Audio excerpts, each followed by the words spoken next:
Hi hello అందరికీ నమస్కారం. నేను మీ సిరి.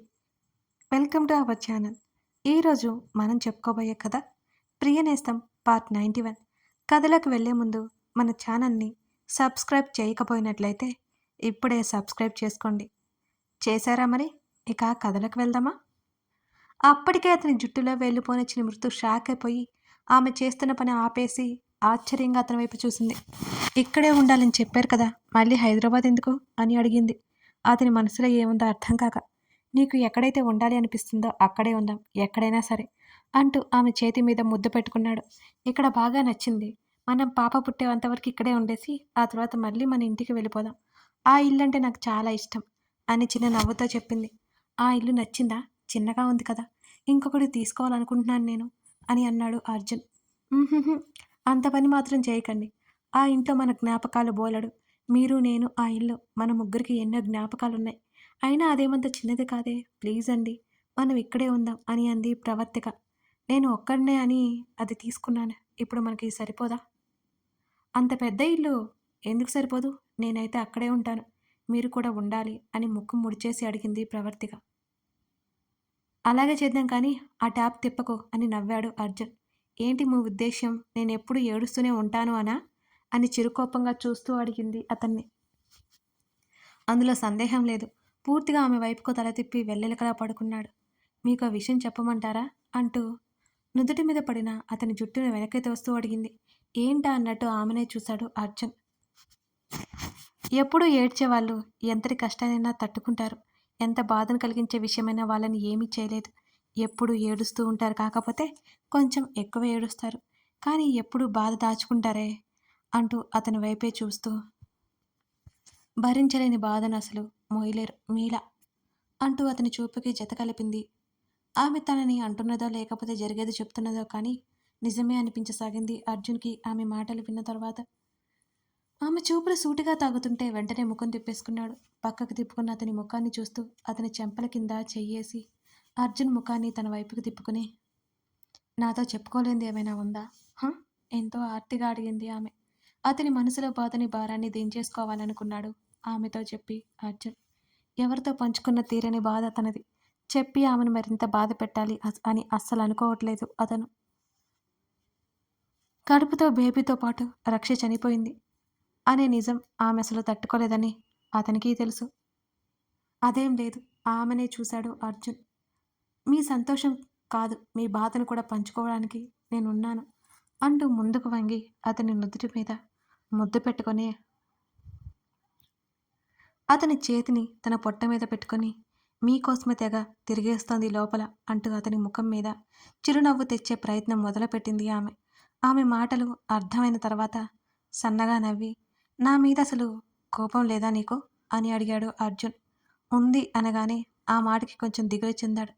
మీరు నాతో లేకపోవడంతో నాకు చాలా కోపం వచ్చింది అని కోపంగా లేవబోయి మళ్ళీ అతడు ఉన్నాడని గుర్తొచ్చి ముఖం తిప్పేసుకుంది ప్రవర్తిక.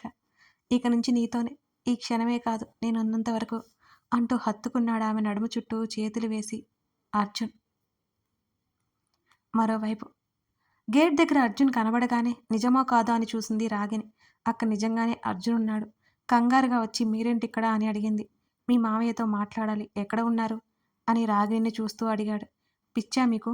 మా డాడీ జైలుకి వెళ్ళడానికి కారణం మీరే అని తెలిస్తే మామయ్య ఊరుకోరు అంది రాగిణి అసహనంగా.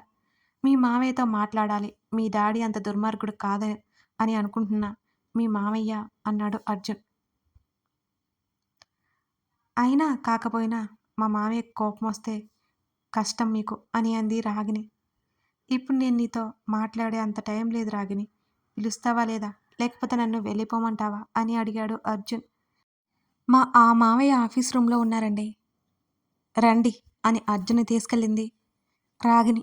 చూడండి అర్జున్, మీరేమైనా మాట్లాడండి కానీ దీని వెనుక ఉంది మీరే అని తెలిస్తే మా మామయ్య ఊరుకోరు.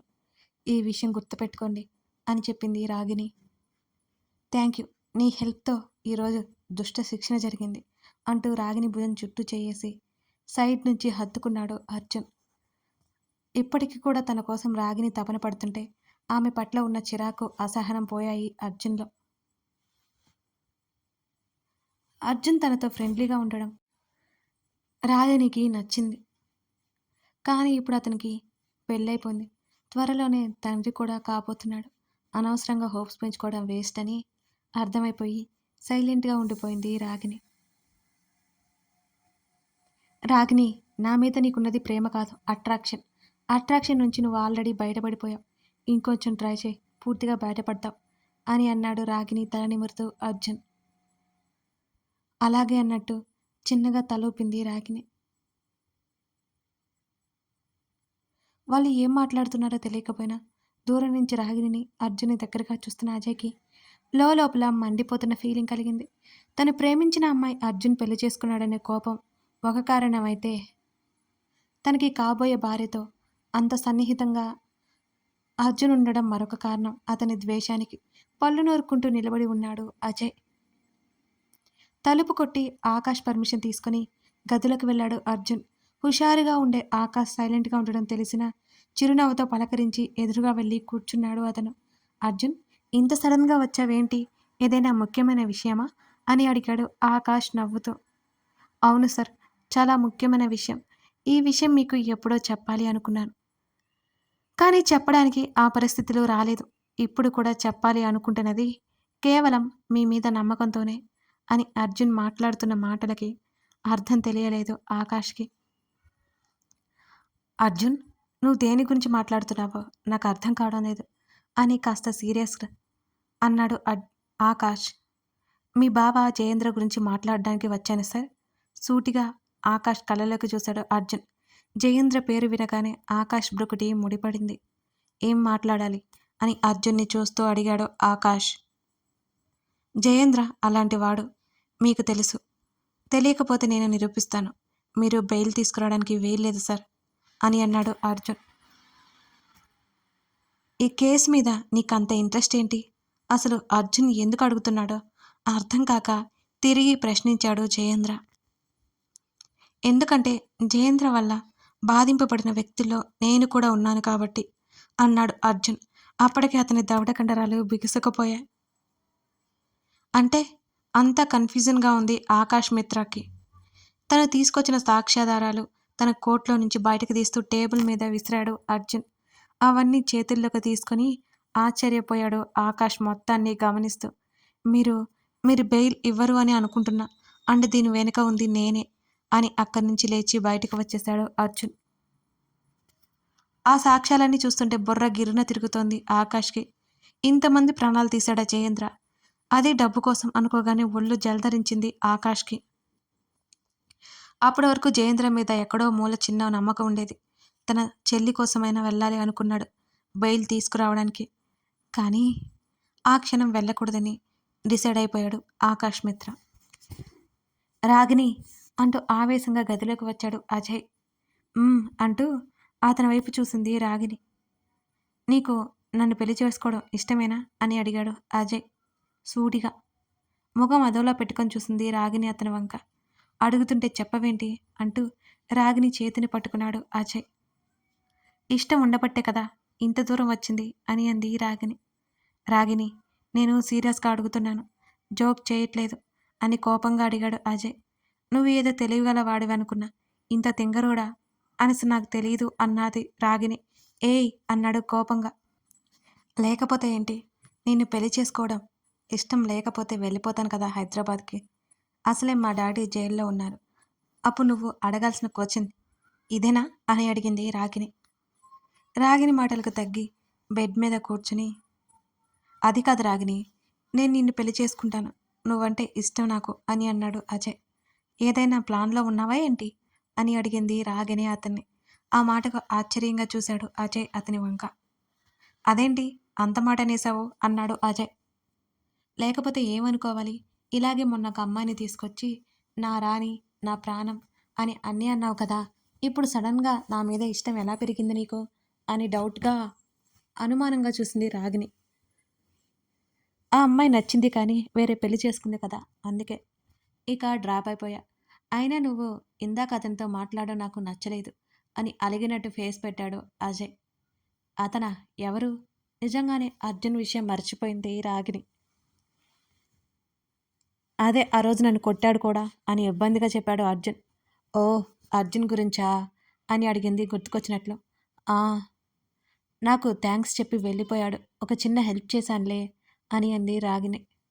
అంతేనా? ఇంకేం లేదు కదా? కాస్త మొహమాటంగానే అడిగాడు అజయ్. అజయ్!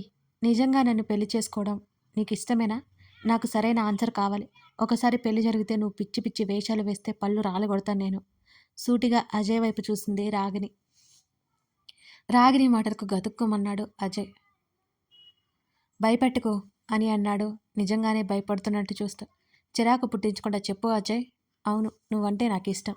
ఈ మధ్య అని సిగ్గుపడుతున్నట్టు చెప్పాడు అజయ్. మరి ఆ అమ్మాయి సంగతేంటి? మర్చిపోయావా? అని అడిగింది రాగిని. అంత అందమైన అమ్మాయిని మర్చిపోవడం కష్టమే కానీ మర్చిపోయానులే. నువ్వు కూడా చాలా అందంగా ఉంటావు కదా! నా వైఫ్ అని చెప్పుకోవడానికి బావుంటుంది అని నవ్వుతూ అన్నాడు అజయ్. అంటే నీ వైఫ్ అందంగా ఉందని చెప్పుకోవడానికి నన్ను పెళ్లి చేసుకుంటున్నావా నువ్వు? రాగిని అతని వంక ఉరిమి చూసింది.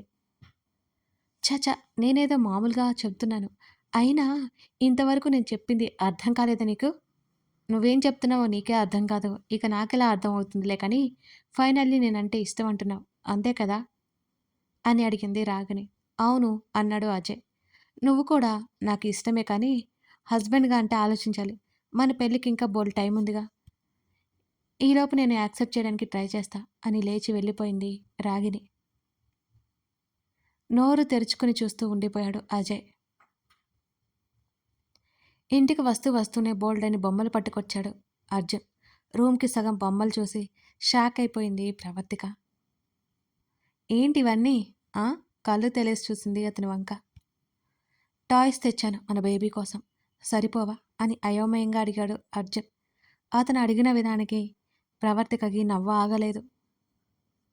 ఎందుకు సరిపోవు? మీరు నేను కలిసి కూడా ఆడుకోవడానికి ఇవి బాగా సరిపోతాయి. అయినా ఇవన్నీ ఎందుకు తెచ్చారు? ఇలా ముందే అన్నీ తెచ్చి పెట్టుకోకూడదంట తెలుసా? అని అంది ప్రవర్తిక. ఎవరు చెప్పారలా అని? అంటూ ఆమె పక్కన సెటిల్ అయ్యాడు. మీకేమో ఏం తెలీదు. తెలిసినా నేను చెప్తుంటే వినరు అని నవ్వు దాచుకుంటూ అంది. ఆహా! అంటూ చూశాడు ఆమెని. ఆ! ఎలాగూ తెచ్చారు కాబట్టి ఉంచండి. ఇప్పటినుంచి ఇలా ఏమీ తేవద్దు సరేనా? అయినా మీ అమ్మాయి గారు బయటికి వచ్చాక అప్పుడు తీసుకురండి అని అంటూ అక్కడున్న పెద్ద టెడ్డీ బేర్‌ని హత్తుకుంది గట్టిగా. హత్తుకోవడానికి నేనున్నానుగా అన్నాడు అర్జున్. ఆ మాటకి కళ్ళు తిప్పి అతని వైపు చూసింది ప్రవర్తిక. కళ్ళు ఎగరేశాడు అర్జున్. అంతే కదా అన్నట్టుగా ఆమెనే చూస్తూ. అతని బుగ్గ గట్టిగా లాగి ఏమైపోయాయి ఈ మాటలన్నీ అనుకుంది మనసులోనే. ఒకప్పుడు అతనిలాగే ఉండేవాడు అని గుర్తొచ్చి, అతను ముందులా అన్నీ ఆమెతో మాట్లాడుతూ సరదాగా ఉండడం నచ్చింది ప్రవర్తికకి. ఏంటి అలా చూస్తున్నావు? అని అర్జున్ అంటుంటే, అతని చుట్టూ చేతులు తిప్పి మెటికలు విరిచింది ప్రవర్తిక. ఆమె పనులకు అందంగా హాయిగా నవ్వేశాడు అర్జున్. అత్త చెబుతోంది సీమంతమట అని అన్నాడు అర్జున్. నిజమా? ఆమె కళ్ళల్లో మెరుపు అర్జున్ చూపు దాటిపోలేదు. హ్మ్. ఆమె ముఖంలో సంతోషం తెలిసి హత్తుకున్నాడు. అతని మెడ చుట్టూ చేతులు వేసి, అతని భుజం దగ్గర తలవాల్చి, మరి అమ్మ వాళ్ళు అంటూ కళ్ళు ఎత్తి అతని వైపు చూసింది. అందరూ ఇక్కడికే వస్తారు అని అన్నాడు అర్జున్. ఈసారి ఆమె కళ్ళు మరింతగా నక్షత్రాల్లా ప్రకాశవంతంగా మెరిసిపోయాయి. మీరు కూడా ఇక్కడే ఉంటారుగా? అంటూ ముద్దు పెట్టుకుంది అతని బుగ్గ మీద. సంతోషం ఎక్కువైంది మరి అనుకుంటా. వరాలిస్తున్నావ్? అంటూ అర్జున్ నవ్వాడు. అతని మాటల్లో అర్థం తెలిసి బుగ్గలు ఎరుపెక్కాయి. అతని ఛాతీ మీద నిమురుతూ అతని హృదయంలో ముఖం దాచుకుంది మిసెస్ అర్జున్. కథ కొనసాగుతోంది. కథ నచ్చితే లైక్ చేసి కామెంట్ చేయడం మర్చిపోకండి ఫ్రెండ్స్. అలాగే మీ స్నేహితులకి, మీ ఫ్యామిలీకి మన వీడియో షేర్ చేయగలరు. అప్పుడే కదా కొంతమందికి రీడింగ్ చేయడానికి కష్టంగా అనిపించిన వాళ్ళు ఇలా వీడియోస్ చూడలేకపోయిన వాళ్ళు ఆడియో స్టోరీస్ వినొచ్చు. మర్చిపోకండి ఫ్రెండ్స్. ఇంకా హౌస్ వైఫ్స్‌కి అయితే వర్క్ చేసుకుంటూ వినేయొచ్చు. లైక్ చేసి కామెంట్ చేయడం అసలే మర్చిపోకండి. Thank you.